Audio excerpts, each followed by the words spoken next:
It is time now for my CURES, and the days are certainly getting shorter, the temperatures are dropping. Yeah, but that doesn't mean that you can't have a sunny disposition even in the dead of winter and even in the middle of a pandemic. So I talked to an expert who has actually studied how people living near the Arctic Circle actually enjoy winter, no matter what's happening in their world. Take a look.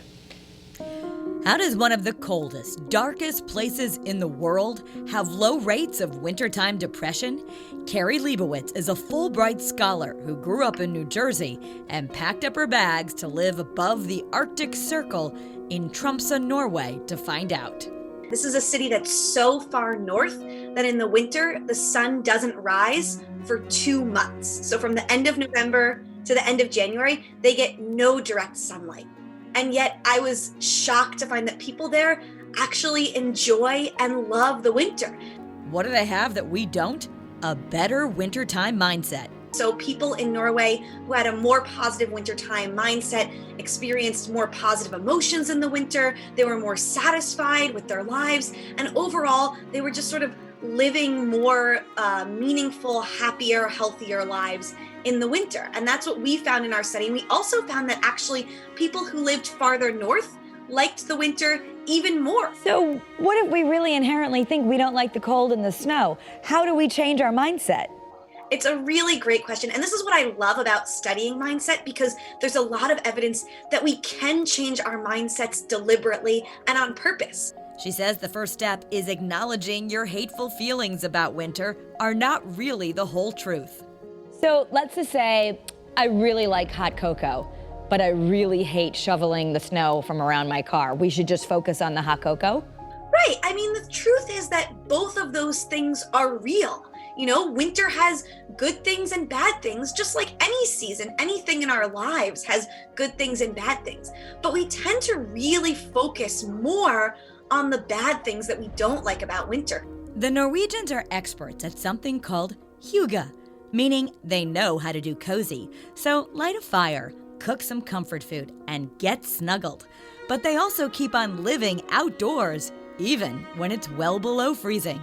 I think that wintertime mindset is going to be more important this year than ever, especially with, COVID-19 and people being stuck at home. So there's a couple of things that I saw people doing in Tromsø that I think you can do wherever you live to make winter special. And the first is really to get outside no matter the weather. So people in Tromsø are outside all year long. Little kids are bundled up wearing reflective safety vests, playing outside even when it's pitch black and snowing. I mean, we hear this, right? Even in New Age circles or that positivity. But what you've done as a Fulbright scholar is you've really proved that the positivity works.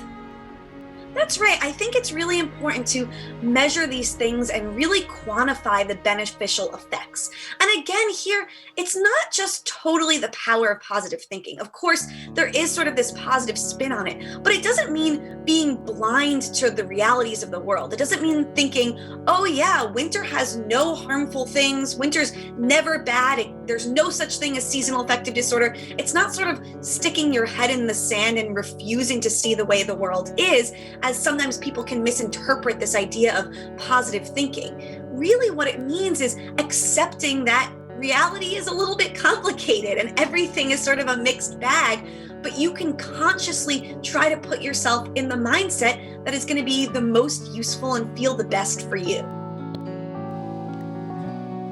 I gotta say, ever since I've done that interview, I am someone who normally hates winter, and I say how much I hate it, and then I'm like, oh right, what if I change my mindset? So I got a little hat, has a light on it. I've been doing some little walks in the morning even though it's dark. I've been trying to go outside, focus on my hot cocoa. I do think it's making a difference. Yeah, talk to me after you're done shoveling the driveway, then we'll...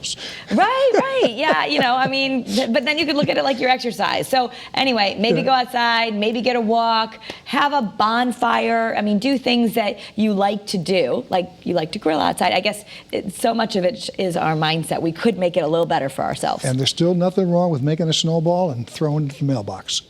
I love doing that. As long as it's not I got to your get a lot neighbors. closer than I used to be able to, though.